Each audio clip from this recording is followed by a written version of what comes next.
Can't stop us, you can only hope to contain us. Welcome back to the Beaver Sports Show. I'm Geoff Lowe. And I'm Jake McGrady. Tonight we're going to talk about Hollis Cook transferring as we preview the Civil War and talk a little bit NBA playoffs. Yep, but like you said, this week Hollis Cook announced that he will be transferring from Oregon State. The true freshman last year averaged 8.2 points a game, along with 2.6 rebounds and 2.5 assists. He will be missed from a Beaver team that is depleted, to say the least. As the only, as we like to say, shining hope of the future, you know, his career high was 23 points.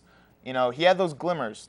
Yeah, and also he made especially as a freshman, too. He made 41 threes as a freshman, which was fourth in OSU history, which was pretty impressive as a freshman. And now we're left to start from nothing, essentially. It's almost back to square one basis, you know.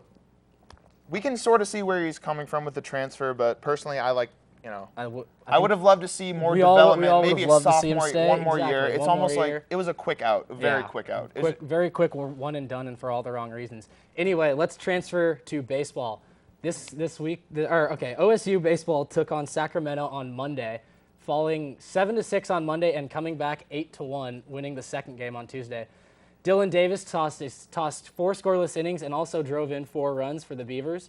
Michael Conforto reached bases in 7 of 10 plate appearances versus Sacramento State. He had all 4 of his hits on Monday and walked 3 times, batting .408 and having 3 home runs and 41 RBIs. Pretty impressive. Yeah, pretty impressive. And Dylan Davis also led the team with 44 RBIs as Oregon State is currently 13-3 at home and 8-2 in the last 10 games. Really impressive. Pretty solid. Number 3 team in the country, and we got the Ducks coming to town. Civil War this Friday through Sunday. Friday through Sunday. Yep, be there or be square. Yeah, exactly. And like you said, we got our pitcher coming back. We got Ben probable Wetzler. Start. Ben Wetzler is the scheduled starter for Friday. An ERA under 1. Come out. 6-1 so far after his little suspension. Yeah, little ordeal. Having little trouble with the NCAA. Never hurt anybody. It's always nice for Oregon State, you know, with the basketball rebuild and who knows with the football team. It's nice to have that one sport that we're able to. You know, it's always nice to have that one top 10 team because, I mean, especially for me, coming from California, you know, I got a bunch of friends at other schools. They go to big-time college football programs. I got to hear it, you know, but I always got Beaver baseball in my back pocket. You always got baseball. That's your secret weapon to slide Beaver baseball in the back pocket. I feel you. Always good. Exactly. And this Friday, the Beavers will kick off a 3-game series against the Ducks, like we said. Be there 7 p.m., Goss Stadium. Ben Wetzler getting the start. Again, yeah. Yeah. And I'm excited. We will be right back. But when we return, we're going to talk a lot about the Blazers, and we're talking playoffs, baby. So best thing of the show. Stick right here. Come on back. This is the Beaver Sports Show. We'll be here. Look at that. Hey, welcome back. Welcome back. Was not expecting that. But let's talk a little NBA. You're always welcome in our dojo. I guess we got a dojo now. We're like the Karate Kids of sports at Oregon State. Let's talk NBA basketball. Why not? You're the resident aficionado, the Portland aficionado. Well, I'm not going to call you aficionado. We can call you the resident homer of the Blazers. I'm down with it. I'm down with as long as you're okay with it. Let's I'm okay with Blazers. So we're starting off the Houston-Portland series. Great series so far. 2-0. Portland took 2 in Houston.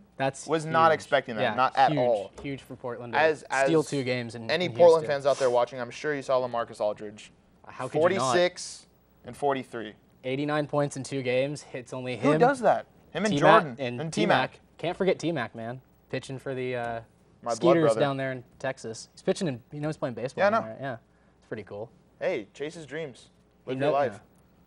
Yeah, exactly. Living life. Exactly. In the playoffs. But Blazers in the playoffs. LaMarcus is looking good. By far the most efficient player in the playoffs, hands down so far. I would say so far from everybody I've watched, Aldridge has definitely been the MVP of the playoffs so far. Exactly. Without a doubt.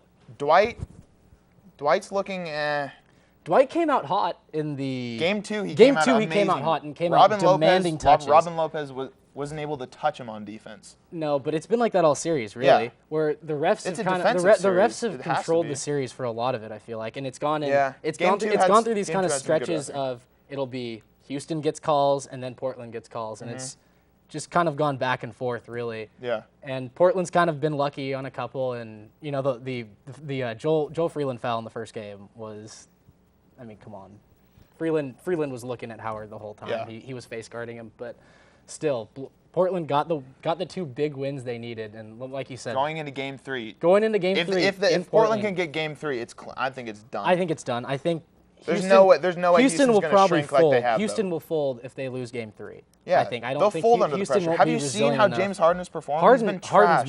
Harden's messed up. I mean, Harden was getting into it with media members after that last loss. Yeah, he called the reporter a weirdo or something like that. I mean, they're kind of falling apart before our very eyes right now. And Wes Matthews in the post right now is really draining Harden. Dare we say Indiana 2.0? Not that bad? Don't know about Indiana 2.0. That's a whole different story. Indiana's a different story. Let's talk Indiana. Let's go into Indiana lost tonight, 2-1. Indiana's down 2-1 against Atlanta. The Hawks. Have you seen the crowd for that? The crowd for that game was pathetic. No one goes to sports in Atlanta. They don't. Just no one. They just don't like sports. It's weird. Yeah. They just cruise over to their but barbecue spots. You're thinking of Memphis. Atlanta. I don't think Atlanta's barbecue. They probably they got some good Q. Peaches? I mean, they are called the Peach State. All right, back to basketball. Back to the Pacers. Indiana's getting themselves handled. They are. I don't know what it is with Indiana. I can't remember the last time I've seen a team come out so hot in the first half of the season. Of the season, they were dominant. Championship contenders. Legitimate. Probably, yeah, exactly. Could have taken the heat. They were taking the heat. They were taking the heat. And now all of a sudden, but even Miami's kind of fallen off a little bit. All the talks is the internal player issues, the Evan Turner pickup. Lance Stevenson has had some issues, I've heard, with He's just a hot Roy head. Hibbert. And Hibbert hasn't done anything. Hibbert's 7-2 and can't be averaging 4.2 points and 4 Most rebounds. overpaid. I'm just happy the Blazers didn't have to get him. No, he'd be better than Rolo. Yeah. I don't know about right now. Well, I mean, look at the averages. It'd be a totally different situation, though. You think he's in Portland, he's not going to be dealing with Lance Stevenson. And you think that Lance Stevenson's the only reason he's? No, I don't think it's just Lance Stevenson. Yeah, I think it's a mental thing. It's not. If it's there, it's there. There's some issue in that locker room that we don't know about. There's a major issue. How do you think Larry Bird's taking it? Probably not. Larry Bird's a pretty competitive guy. I don't think he's too thrilled to be down 2-1 to the Hawks, going back to Atlanta for Game 4. It's not the ideal spot I think Indiana wanted to be in. Speaking of not being in an ideal spot, Chicago and Washington. Chicago-Washington, the other 2-0 away game series. Washington. I picked Washington. I picked him. You did. Washington surprised me a lot. Bradley Beal has grown up before our eyes. John Wall had a pretty solid game last night, and you got Gortat, the guy who wants to have NBA players fight in the NBA. Hey. You saw that? Yeah. I thought that was kind of funny. It was funny. Yeah. Have the NBA goons. I think Myers come off the bench and just throw a couple deuces at Myers Dwight. is my dude, but Myers is not coming off the bench and fighting anybody. He's not going to touch the court anytime soon. Myers looks like he belongs in like an Abercrombie and Fitch ad more than the NBA. He probably does on the side. I mean, I would not doubt it. It's Myers. It's Myers. Look at him. Yeah, 2-0 in that series. It honestly seems like all they needed was those like veteran presences. Nene and Gortat. Nene and Gortat have both been on teams that have made deep playoff runs, which I think have really helped John Wall. It helped John Wall. It's helped John Wall out a lot. Yeah, John Wall's been playing well. Thriving. And Bradley Beal. Yeah, Washington is a team who is probably a piece away from really contending in the East. Yeah, and so really, you pass Chicago. I never want to count Chicago out because they have Thibodeau. And Thibodeau's so good at defense. And I'm a big Joakim Noah fan. I'm not. I know a lot of people don't like Joakim Noah. I know people hate him. I think Noah's solid. Yeah, Noah, you know what you're going to get out of Noah. He's going to play hard. Yeah, He'll get you shot I'm not blocks. passing his playing style, of course. Sure, I guess dominant. I can see how people don't like Noah. Yeah, I guess. Exactly. Just like how people don't like Beverly. But Beverly, Dwight. no. Beverly, actually, he gives reasons. Beverly gives reasons. I guess Noah does to a certain extent, but Beverly is just a whole other game of people hating him. Yeah. I mean. So you think Chicago could bring it out in the series? I think they can. I think if Washington can go on the road and steal 2 at Chicago, why can't Chicago? Chicago was the #1 seed in the East 2 years ago with generally the same core of guys. Of course. I mean, obviously they're missing Derrick Rose. I'd still like to think that Chicago team without Derrick Rose can beat the Wizards. The Wizards, a team who haven't had a major or won a playoff series since what 2004 or something, since Gilbert Arenas was there. You know, Gil Zero, Agent Zero, bringing in guns. Hibachi. Hey, he's got to protect himself. Yeah, apparently against Javaris Crittenton in his own locker room. Oh, that's a whole different story. That's, again, another story for NBA talk. Hey, if we want to talk about actually, I don't know how to make a smooth transition. Let's just talk about the Heat Bobcats. Heat Bobcats, I think, is going competitive. The way. Been competitive. Way more competitive than anyone would have thought. If Al Jefferson were in this 100% series, healthy? it changes this series big time, because if you saw in Game 1, Jefferson started out, I think, 8 for 9. Exactly. And he that was hot, and then he had the really, foot injury. He got the foot injury, He's got and the it really boot kind on of took it. him out. That really took Charlotte out of it. Who knows what's going on with him? I think it'd be cool if Charlotte stole the game. I think they will. I don't know how many fans are going to show up in Charlotte. It's I can't tell you. It's fun to see It's fun to see Charlotte win. Did you see the Josh McRoberts shot at LeBron? He got fined 20 grand today, yeah. That's a lot of money for McRoberts. He's not exactly wealthy. He's not exactly a max player. Yeah. You know, you got to do what you got to do, and a train like LeBron's driving to the lane, just give him a shot.